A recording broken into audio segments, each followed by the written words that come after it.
I want to inquire about the sound current. Sound current. Yeah.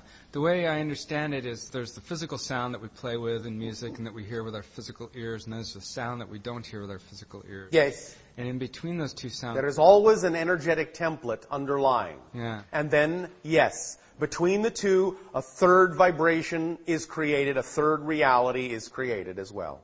So it is always actually a trinary vibration. Right. So that third element, is that a sound current? Or like the way I was envisioning it was there's the physical sound and the other side of sound, and in the middle of the Oreo cookie would be the light. Well, in a sense, you can use that analogy if you wish, yes. Okay. There is that which we say is the template, so to speak. There is that also from which the template is born. In this case, the template is actually secondary. Mm-hmm. But yes, out of the light comes the template and the tangible, mm-hmm. or the manifest, if you wish. Right. If that makes sense to you. It does. You might call, shall we say, the original matrix, so to speak, that which gives rise to the eidolonic field which gives rise to the manifest reality. Eidolon. Eidolon is a reference to what you would recognize as spirit, the template reality, which emerges from the matrix, the original matrix of all that is, which is totally invisible and seems like nothing, but is everything. And out of that arises the eidolonic field from which is created the template that also then gives rise to the physical experience, the manifestation in that sense, the tertiary manifestation. Does that make sense? Yes, and yet I can't quite, not like your words don't make sense, but I'm getting the image. All right. Of what you're saying. It's not fully breaking down. All right. Yeah. Well, an analogy might be, again, the idea of steam solidifying into liquid, further solidifying into ice. So, what you have initially referred to was the ice and the liquid, but now we are also saying that there is the steam underlying both, originating both. Yes. Does that make sense? That makes sense. All right. So, you can have musical ice, musical liquid, and musical steam. And now you can really cook. Throw all that into a pot, add some nice ingredients, and cook it up. Excellent. Tasty soup. Yum. Good. Music soup. Music soup. Musical soup. Yes. Well, because that's actually what you all live in anyway. Yeah. Musical soup. The song of the spheres, the song of existence, the vibration of unconditional love is a musical soup. So under the produce available to us in this physical incarnation, yes. The produce being the elements by which we can create sound yes. here on the planet, musical instruments, yes. pots and pans, whatever. Well, however, yes. And we're in this digital age now, and we have synthesizers and electronic yes. instruments. And yes. the thing I've been looking at is that, like with a physical sound, say a gong or a drum, yes. the spectrum of information within that sound is 100%. Yes. Okay. In the electronic instruments, it's not 100% because it's digital. That's how I'm interpreting yes. it. Okay.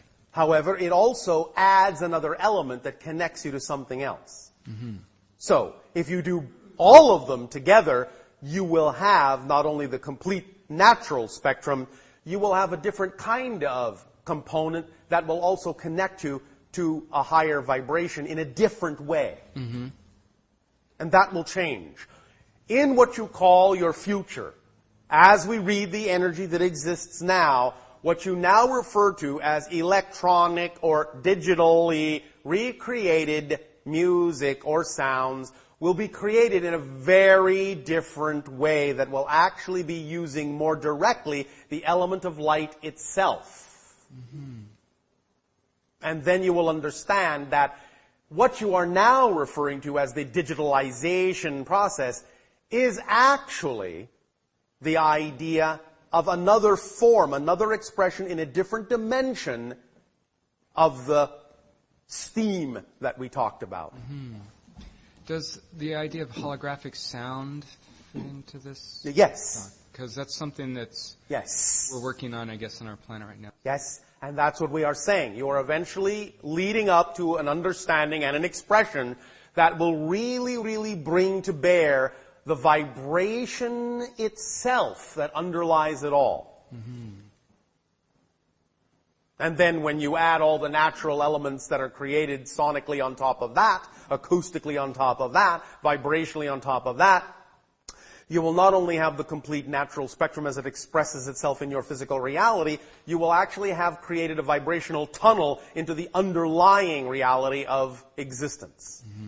And what will pour forth through that instrument will be profoundly transformative and profoundly transformed.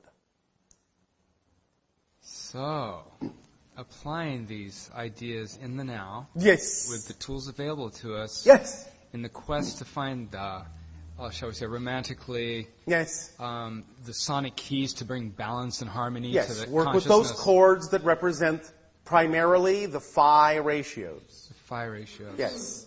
Aha. 1 to 1.618. Thus, then, you will be using the vibration to tap into the core beingness. And it will inspire in such a way so that from that point forward, in any modality in which you may operate, by using those phi ratios, you will draw upon all other modalities to whatever extent the modality you are using can express them. It may transform them a little bit, but you will still draw upon them by using those ratios, because that underlying ratio is the underlying template of all that is as it expresses itself in what you call nature. Somebody agrees. The gecko agrees. Yes. Excellent. I think I've got some stuff to work with. Thank you.